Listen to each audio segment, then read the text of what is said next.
These people are amongst the greatest quiz players in Britain. Together, they make up the Eggheads, the most formidable quiz team in the country. The question is, can they be beaten?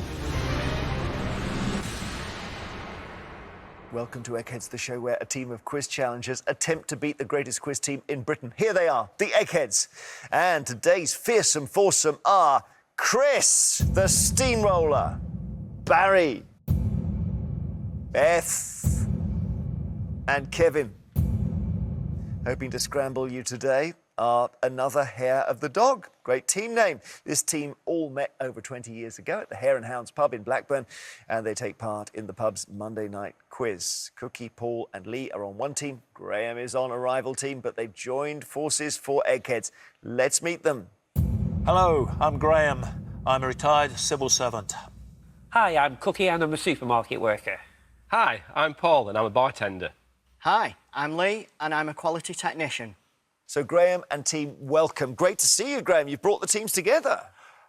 Yes, unfinished business for me and for them because they've been here before. And I missed out because I messed up the flight times, basically. Oh, is that right? Yes, I was then doing it, the yes, contest with the other three? And Paul came in as a replacement and did as well as I could possibly have done. So I feel slighted. Do I dare ask what happened then, Paul and the others, when you played? Well, we got down to the tiebreaker. OK, so the Hare and Hounds is the pub, obviously brings you all together, does it? Yep.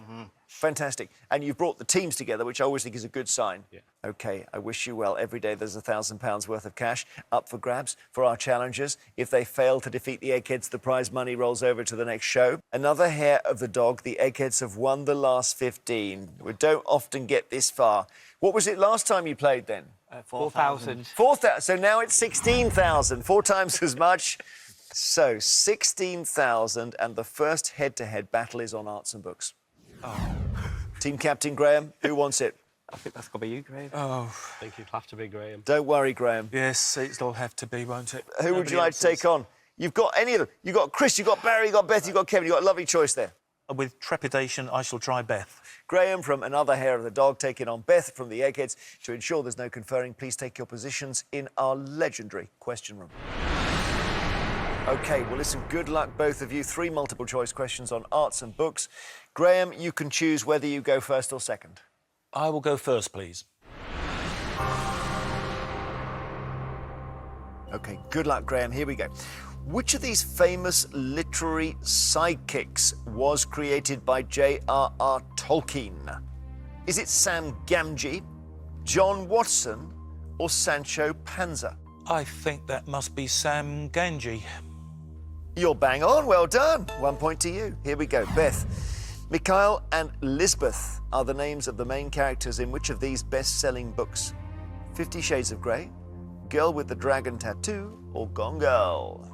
It's the first book in the Millennium Trilogy, and it's Lisbeth Salander in The Girl with the Dragon Tattoo.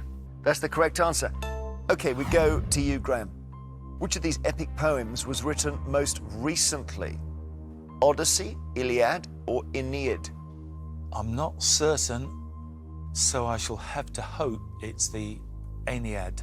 OK, let's just go through it, Eggs. Were Odyssey and Iliad written by Homer? Yes. They were.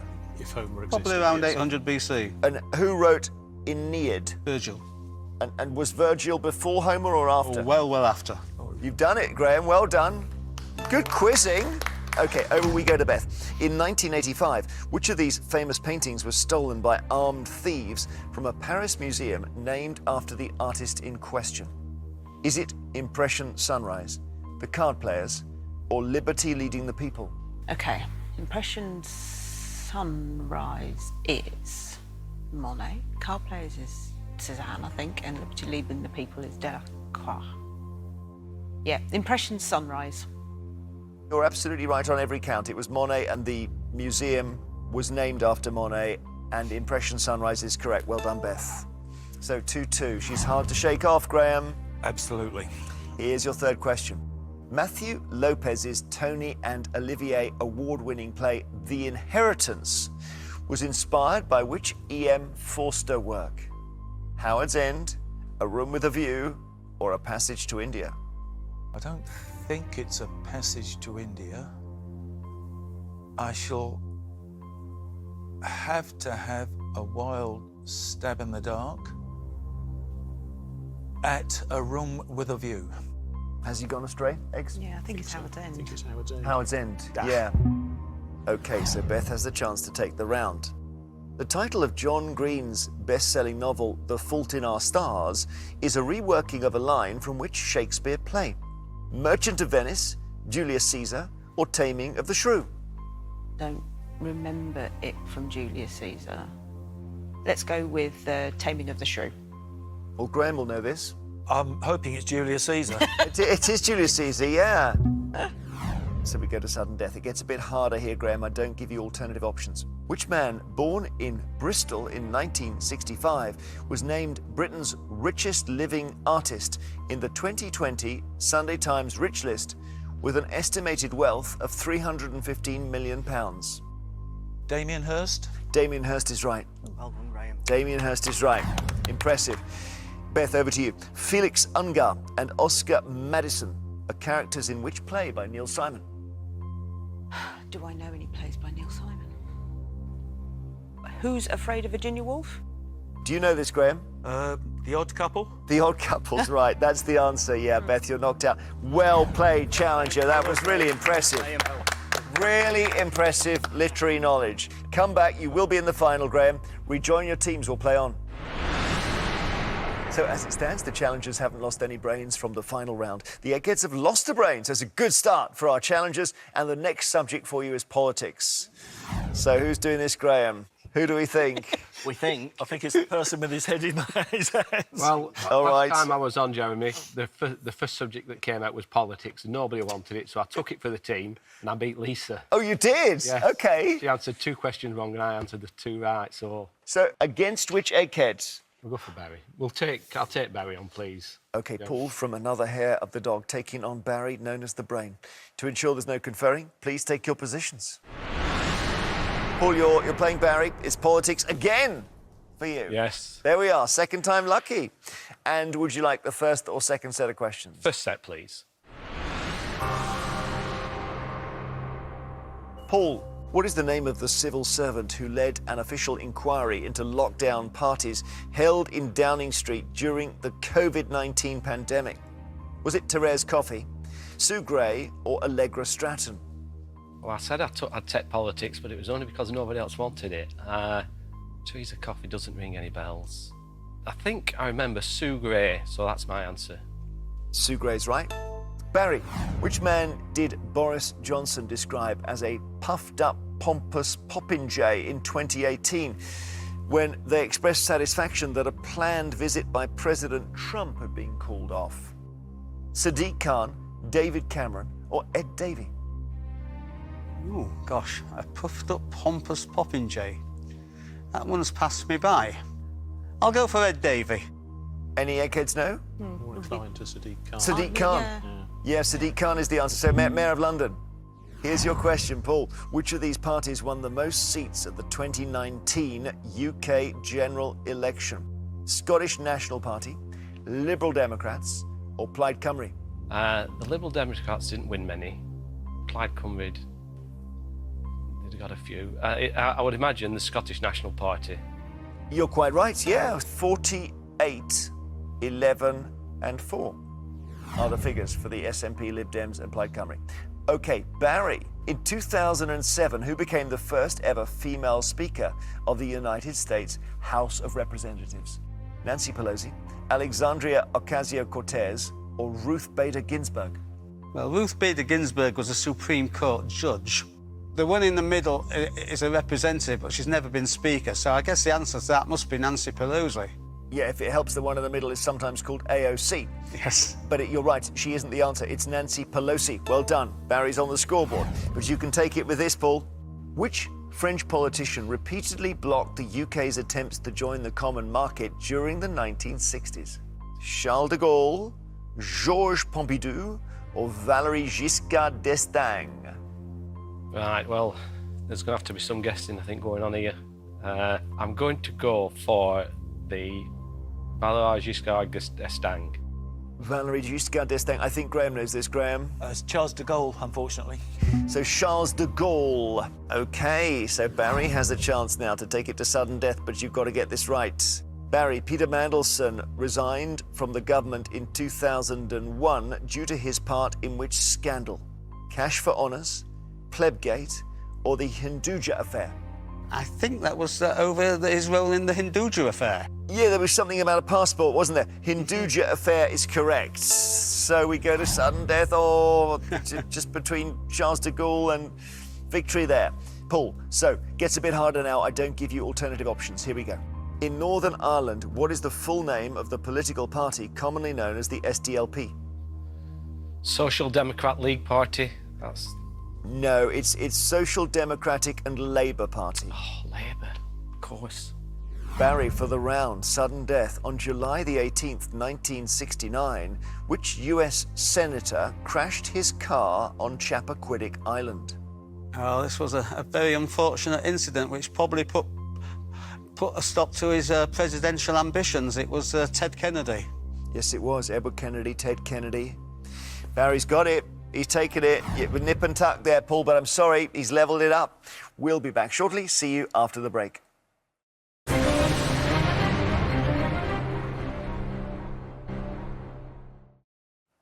Welcome back. As it stands, another hair of the dog have lost one brain from the final round, but they've also taken out an egghead, so it's very evenly balanced. And the next subject for you challengers is music. Who would like this? Yeah, I think I'll... It's got to be you. Yeah, I'll take that, Lee? Jeremy. Yep. OK, be Lee, me, our Yep. quality technician. Yep. And whose quality would you like to inspect here? I'll take on Chris, please, Jeremy. Lee from another hair of the dog taking on Chris from the Eggheads. To ensure there's no conferring, please, for the last time, go to the question room. Here we go, Lee. 3 questions on music. Would you like to go first or second? I'll go first, please, Jeremy. And this is your first question, Lee. Defying Gravity is a famous song from which musical that made its Broadway debut in 2003? Rent, Wicked, or Chicago? OK, it's quite a recent one, that, as you say, Jeremy. I'm pretty sure my daughter once appeared in a version of this in a local theatre. I think it's Wicked. Wicked's right. Over to you, Chris. The Wireless Festival, held annually in London since 2005, now primarily features which type of music? Is it folk, rap, or jazz? Wireless Festival, well, that would incline me towards jazz. Anyone know, Beth? It's rap music. It's rap music, Chris. Your favourite sort? OK, Lee. Yeah. Swear It Again was the first UK #1 single for which boy band? Westlife, Blue, or Take That? I wouldn't think it'd be Blue or Take. That sounds like something Westlife might do, so I'll try Westlife. Good play. Westlife is right. You're steaming along here. Against the locomotive that is Chris. So, Chris, you know you might be in trouble if you get this wrong. In April 2021, who became the oldest man to have a UK #1 album with his record Surrounded by Time? Rod Stewart, Tom Jones, or Roger Daltrey? The oldest of those 3 is Tom Jones. Tom Jones is the right answer. But you can take the round with this question. Lee, the Handel oratorio that features the famous passage, The Arrival of the Queen of Sheba, is named after which biblical character? Samson, Solomon, or Saul? Must admit, biblical character's not my specific genre, so it is going to be, I'm afraid, a stab in the dark at Saul. Saul. Challengers? I think it's Solomon. Solomon. So Solomon was the answer. So Chris has a chance here. Chris, the flageolet is most similar to which of these instruments? The flageolet. Timpani, harp, or recorder? It's woodwind, so it's a recorder. You're right. Recorder's correct. We go to sudden death. It gets a bit harder. Don't give you alternative answers. So Lee, here is your sudden death question. Which musician has been inducted into the Rock and Roll Hall of Fame 3 times? Once as a solo artist, once with the Yardbirds, and once with Cream? Paul McCartney. Yeah, it's not McCartney, it's Eric Clapton. Well, Chris, what a comeback if you get this question right. In the musical The Music Man, how many trombones led the big parade? 76. 76 is the right answer. You're through to the final round on music. What about that? Sorry, Lee, knocked out by Eric Clapton. There are worse ways to go. We'll play the final round in just a moment for £16,000. So this is what we've been playing towards. It's time for our final round, which, as always, is general knowledge. But I'm afraid those of you who lost your head-to-heads are not going to be in this round. So it's Paul and Lee from Another Hair of the Dog, but it's also Beth from the Eggheads. Would you please now leave the studio? Graham and Cookie, you're playing to win Another Hair of the Dog, £16,000. Here we have Chris and Barry and Kevin, and they're playing for something different. It's the Eggheads' actual reputation. I'm going to ask each team 3 questions in turn. They're all general knowledge. Gentlemen, you can confer. So the key issue here, challengers, is whether after a great performance through the rounds, your 2 brains can take down these 3 and win the money. Would you like to go first or second? We'd like to go first, please, Jeremy. Graham and Cookie, what is the highest rank in the British Army? Is it General, Field Marshal, or Brigadier? It's not general. I don't think it's Brigadier. Brigadier. We'd like to go for Field Marshal, please, Jeremy. Field Marshal is your answer. Let's check with the Eggheads. Is that right? It's right. So it goes Brigadier General Field Marshal? Field Marshal these days is a wartime appointment only. So in the current British Army, the senior rank is General. But the question stands and it's Field Marshal, so point to them. Great. Field Marshal's right, yeah. Which Latin phrase used by the Roman poet Horace translates as seize the day? Cogito ergo sum, quid pro quo, or carpe diem? Carpe diem. Seize the day is Carpe Diem. It is carpe diem. Back to you, second question, final round, £16,000 we're playing for. Challengers, since 2004, Paul Rodgers and Adam Lambert have both performed as the lead singer of which band? Queen, Nirvana, or Genesis? Oh, I think it's Queen, Queen, isn't it? yeah, Adam Lambert is with Queen now. Yeah. We'd like to go for Queen, please, Jeremy. And you're bang on, yes, indeed, he's got an amazing voice. Eggheads, who replaced Joe Root as captain of the England Test match cricket team in April 2022? Johnny Bairstow, Ben Stokes, or Stuart Broad? Ben Stokes. Yeah. So, That is Ben Stokes.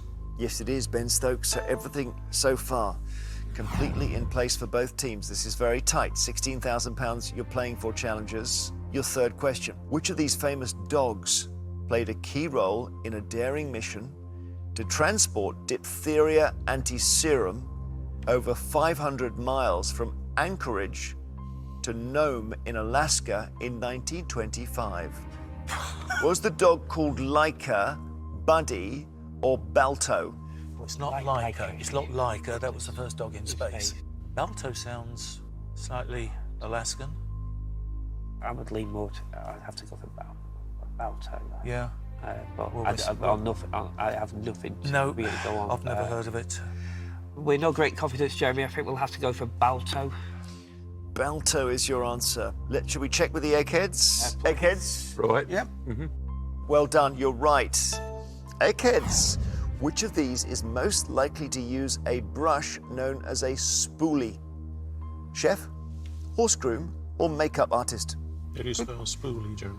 S-P-O-O-L-I-E. Spoolie. I don't think it'd be a chef somehow. No. Probably have heard of it as a chef. It's ringing a very slight bell for maybe a makeup artist as one of the special brushes that they use to apply makeup, but I really don't know. There are a lot of recondite things in horse grooming. And we've been around makeup artists for 20 odd years. We've never heard them mention a spoolie, have we? That doesn't mean to say it doesn't exist. Makeup artist then? Yeah, try it. Why not? We have absolutely no idea. So we'll say makeup artist. And all through that, you couldn't see. I could see Beth, right? And you know the answer. Of course I know the answer. Go on. It's a makeup artist. They got use it it right. for applying mascara. You got it right. Okay. Whew, golly me, so near, but still very much, very close, very close. We go to sudden death. Gets a bit harder. I don't give you alternatives. Which seafood dish, named after a famous businessman, consists of bivalves topped with a butter sauce, herbs and breadcrumbs, and then baked? Named after a famous business. I'll tell you what there is. The Cockhill St Jack's. It's a scallop dish. Yeah? Are they bivalves? I don't know. Oh, That's the only one I know that's baked in it's baked in its shell. right. It's a scallop baked in its shell with breadcrumbs. That's the only thing. There's Well, thermidor as well. breadcrumbs helps. Well, thermidor's the other one that's Lobster, yeah, but that's lobster. Yeah. And that's not a bivalve. bivalve. Right. Go for it. Definitely unsure. I don't know about the pronunciation, but I think Cockhill St Jack's. It's not that. Who was it? Oysters Rockefeller. Oysters Rockefeller. Oh, Bivalves topped with a butter sauce, herbs and breadcrumbs. Don't worry, we're not finished yet. Eggheads, if you get this right, the contest is over. Which music show, Eggheads, first broadcast in 1971, takes its name from an old Tin Pan Alley practice of playing new records to the doorman of the building to see if they could remember the tune? Old grey whistle test. The old grey whistle test.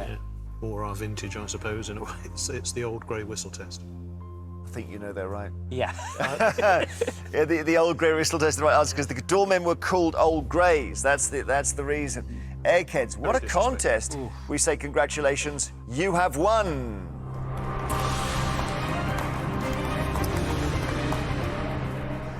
If there's a crumb of comfort, a breadcrumb of comfort, it's when they said Oysters Rockefeller. I thought it looked as if you hadn't heard of it. No. So you weren't, it wasn't something that had slipped your mind.